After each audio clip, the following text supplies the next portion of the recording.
Ya pemirsa, kita balik lagi pasti juga di Yubi Talk Show dan kita juga masih bersama Ibu Rara dan juga Ibu Kiki yang tentunya kita masih membahas tentang fenomena perkembangan dan apa yang harus kita lakukan ya dalam usaha untuk pencegahan HIV/AIDS yang ada di masyarakat ya.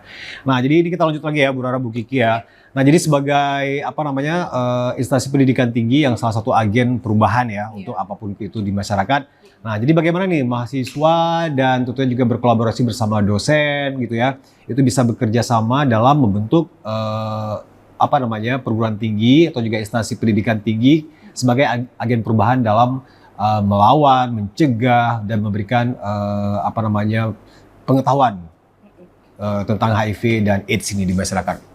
Di dalam program apa aja gitu. Mungkin Ibu Kiki dulu. Oke, baik ya.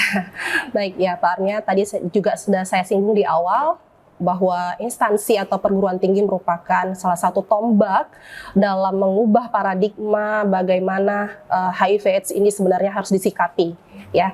Nah, kemudian si dosennya ya, tenaga pengajar tentunya ya, yang sudah memang pakar dan ahli di dalamnya juga harus secara rutin ya dalam menyampaikan kepada mahasiswa tentunya apa itu HIV/AIDS sampai dari tadi sampai dampaknya, sehingga juga ini melatih mahasiswa dalam juga nantinya memberikan edukasi sampai informasi kepada teman-teman sebaya dan masyarakat lainnya. Dan tentunya tadi ada program penelitian dan pengabdian masyarakat kepada masyarakat, dan itu juga kita harus melibatkan mahasiswa sehingga dia bisa melihat secara real kondisinya bagaimana ini orang yang ODA dan ODIF itu dalam survive ya untuk bisa bertahan di hidup ini gitu ya Pak ya. Jadi ada semacam ya kayak kalau di kampus-kampus tentunya ada wadah ya, wadah-wadah seperti klinik kesehatan ya. Nah di situ juga mereka mahasiswa memberikan informasi yang secara komprehensif sudah apa itu HIV/AIDS, bagaimana cara penularannya dan sampai akibat dan dampaknya, dan nggak perlu malu kalau memang sudah terkena HIV/AIDS gitu ya. Nah jadi kita sebagai salah satu tadi saya bilang selain support system juga sebagai salah satu agen perubahan, nah gitu Pak ya. Nah jadi memang ada misi dan visinya juga di situ dalam merubah meningkatkan kesehatan di masyarakat tentunya. Oke, nah kalau misalnya Bu Rara ya, nah tadi kalau misalnya Bu Kiki lebih kepada program langsung gitu ya, interaksi langsung dan kolaborasi langsung gitu antara mahasiswa dan dosen ke masyarakat. Nah kalau misalnya peran dari media sosial Bu ya, nah seperti kita ketahui sekarang itu media sosial yang pastinya juga salah satu cara bisa dibilang ya cara terdepan nomor satu di mana orang-orang bisa mendapatkan apapun itu termasuk informasi-informasi terkait dengan HIV/AIDS ini. Nah jadi apa namanya media sosial, teknologi yang bisa digunakan untuk meningkatkan kesadaran ya dan pendidikan juga tentang HIV/AIDS ini di kalangan mahasiswa dan untuk masyarakat itu bagaimana sih gitu Bu perkembangannya atau juga perannya gitu yang bisa dilakukan ya melalui media sosial itu. Terima kasih Pak Armia. Nah, peran media sosial dan teknologi saat ini itu kan sangat penting ya, apalagi kan sekarang udah abad 21. Kita ketahui bahwa emang hampir 100% itu terlibat dalam keseharian kita nih. Jadi ini bisa menjadi salah satu alat bantu bagi masyarakat untuk memperoleh informasi-informasi mengenai suatu masalah, ya kan? Nah, apalagi mengenai HIV atau AIDS ini. Jadi ini bisa dijangkau oleh masyarakat yang mungkin masyarakat yang mager ke Vaskes, mager untuk mencari informasi ke tempat-tempat pelayanan kesehatan.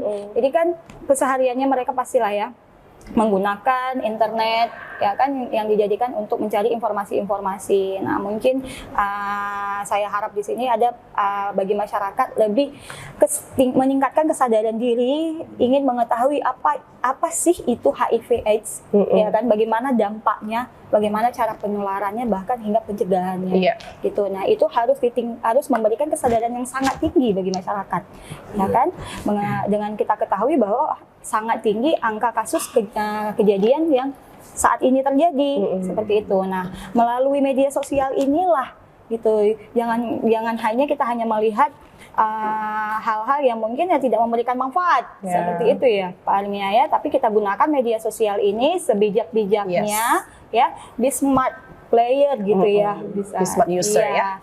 Jadi harus dijadikan sebagai wadah untuk mencari informasi-informasi yang penting. Iya. Seperti itu. Oke. Nah, jadi mungkin sebelum pesan-pesannya ya. Nah, tapi saya ingin menanyakan juga nih sama Bu Kiki dan Bu Rara juga. Nah, tapi kalau misalnya sekarang ya, apa namanya, masih ada atau ada nggak sih mungkin buat salah satu persyaratan ya untuk kalau misalnya kita mungkin dulu mengambil beasiswa atau juga melanjutkan studi pasti itu juga ada diminta terutama ke luar negeri ya untuk apa namanya hasil pemeriksaan lab untuk AIDS, Pemeriksaan ya tes kan, tetap antibody bersih ya, gitu ya. HIV dan AIDS. Nah terus kalau misalnya di masyarakat sekarang sebelum menikah itu masih ada nggak sih itu ataupun ada atau enggak ya? Kalau sekarang yang saya ketahui itu kok sampai detik ini belum ada, tidak diwajibkan bagi catin atau calon pengantin untuk melakukan pemeriksaan HIV gitu. Tapi jika dilihat dari riwayat mungkin ada beberapa instruksi khusus untuk dilakukan pemeriksaan HIV dan itu tergantung dari kondisi sih Pak. Iya, tergantung dari pasangannya. Iya, kalau menurut Bu Kiki gimana nih? Mungkin sebagai calon pengantin Iya, ya. mungkin kalau saya itu merupakan salah satu hal yang penting untuk ditanyakan ya Pak ya. Apakah Iya. pasangan saya itu sudah pernah melakukan hubungan di luar seks dengan misalnya ya udah terjangkit HIV/AIDS karena itu kan sangat berbahaya bagi saya dan janin saya. Dan satu lagi yang mau saya sampaikan Pak Armia kalau HIV/AIDS ini kan juga bisa transmisinya antara ibu ke ibu Iya, Jamin. ini dia ya. Karena kan angka untuk ibu dan anak itu yang yang memang lagi maraknya sekarang Iya, ini ya benar-benar. Pak ya. Dengan apa tadi ya? Suaminya yang memang suka jajan di luar dengan tidak menggunakan kondom yang bersih ataupun yang efektif sesuainya seperti itu ya. Ya itu sedikit nih ya Pak Armia dan itu harus dijadikan sebagai poin penting bagi para catin ataupun yang ingin menikah ya kan, biarpun mungkin sekarang mungkin di Vaskes tidak disediakan tidak di semua Vaskes atau fasilitas kesehatan yang disediakan, cuman bagi individu masing-masing ini. Nah itu harus dijadikan sebagai tolak ukur bahwa ini calon suami idamanku, calon istri idamanku gitu ya, karena kan untuk ke depan untuk memperoleh suatu keturunan yang baik ya kan, Harus jadi dari bibit harus bobot yang dari baik. harus dari awal ya pastinya, dan jangan disepelekan yang hal seperti itu. Oke, ya mungkin yang terakhir nih bisa apa namanya mungkin dari Bu Kiki dan juga Bu Rara ya pesan-pesan yang ingin disampaikan untuk semua pihak untuk apa namanya untuk dinas terkait untuk masyarakat dan terutama khususnya ya kita we never know gitu ya mungkin untuk para penderita atau juga mungkin yang sudah apa namanya sekarang ini berjuang gitu ya untuk bisa survive dari HIV dan AIDS ini. Nah mungkin apa gitu yang ingin disampaikan mungkin dari Bu Kiki dulu nih. Oke, baik. Untuk kepada mungkin yang pertama sekali sebagai tenaga pengajar, sebagai kepada dosen dan kepada mahasiswa saya mungkinnya ya, tolonglah jauhi apapun itu perilaku menyimpang. Apalagi ini terkait dengan perilaku seks bebas ya, perilaku memang menyimpang. Dan pun kalau ada naluri dan hasrat ya, sekarang ini memang mungkin diperbolehkan apa tidaknya untuk menggunakan kondom, tapi tidak usah. Lebih baik Anda itu menikah dini ya untuk mengurangi pencegahan, Untuk menghindari hal-hal yang sifatnya tadi itu sangat berbahaya baik bagi kesehatan kalian. Nah, kalau untuk dinas-dinas terkait mungkin lebih lagi mempererat ataupun lebih konsen lagi dalam menekan angka HIV/AIDS ini, Pak. Gitu. Ya. Oke, itu Bu Rara mungkin khususnya lebih ke ini nih para penderita OD dan OD. Mungkin sebelum para penderita mungkin saya ke masyarakat boleh sedikit ya Pak Armia ya. Ya.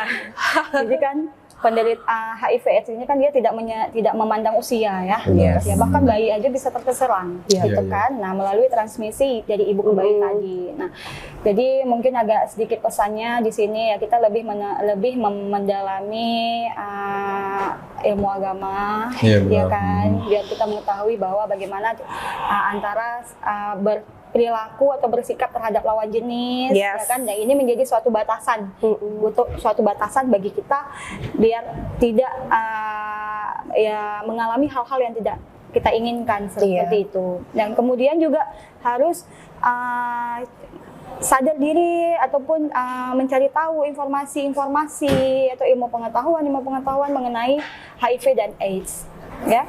Dan bagi penderita mungkin ada saudara atau keluarga kita yang terlibat ataupun yang telah menderita HIV/AIDS ini, mari kita rangkul, ya kan, mari kita semangati, jangan kita kucilkan, karena ini menjadi salah satu pengobatan secara alamiah bagi para penderita HIV/AIDS, sehingga ketika dia menjalani kehidupan sehari-hari dan beraktivitas, dia memiliki semangat. Ya, gitu. Bukan berarti ingin sembuh ya, tetapi dia tidak down, ya kan. Kemudian juga dia tidak merasa dikucilkan. Padahal sebenarnya mungkin pada saat penularan dia ditularkan. Iya, bukan dari dia sendiri ya. Bukan dari dianya sendiri. Benar seperti sekali. itu. Mungkin satu lagi Pak Arnya, jadi kalau sebagai ujung tombak juga ya Bu Rara adalah itu orang tua. Orang tua sekali. dan guru, karena yang paling dekat dengan anak itu adalah orang tua sendiri. Jadi segala perilaku yang menyimpang itu kalau memang orang tuanya dan lingkungan yang nggak bagus, memang dari orang tuanya seperti itu. Jadi dari orang tua. Iya benar. Nah itu pasti juga menjadi tanggung jawab kita semuanya ya. Yang paling penting diri kita sendiri, seperti Ibu Rara dan Bu Kiki sampaikan tadi, ya pasti juga berbekal dengan ilmu agama kita ya. Dan tentunya juga supaya juga tidak terjadi hal-hal yang tidak kita inginkan ya. Apalagi juga HIV dan AIDS ini bukan masalah sepele ya. Ini masalah terhadap hidup dan mati. Dan tentunya juga tidak ingin kita menularkan untuk orang-orang yang tidak berdosa, istri kita, anak kita, atau juga orang-orang yang kita cintai. Terima kasih banyak Bu Rara dan juga Ibu Kiki ya. Dan mudah-mudahan juga untuk episode kali ini bisa memberikan pencerahan, pengetahuan baru, dan tentunya juga menjadi perhatian yang lebih serius lagi ya, karena juga fenomena dan juga fakta peningkatan angka HIV dan AIDS ini di Indonesia, khususnya di Aceh, itu yang sangat nggak sampai 1 tahun itu meningkat secara drastis ya. Oke, ya langsung dari studio Beyond TV kita bertiga pamit. Thank you so much. See you next episode. Wabillahi taufiq wal hidayah. Assalamualaikum warahmatullahi wabarakatuh. Waalaikumsalam warahmatullahi wabarakatuh.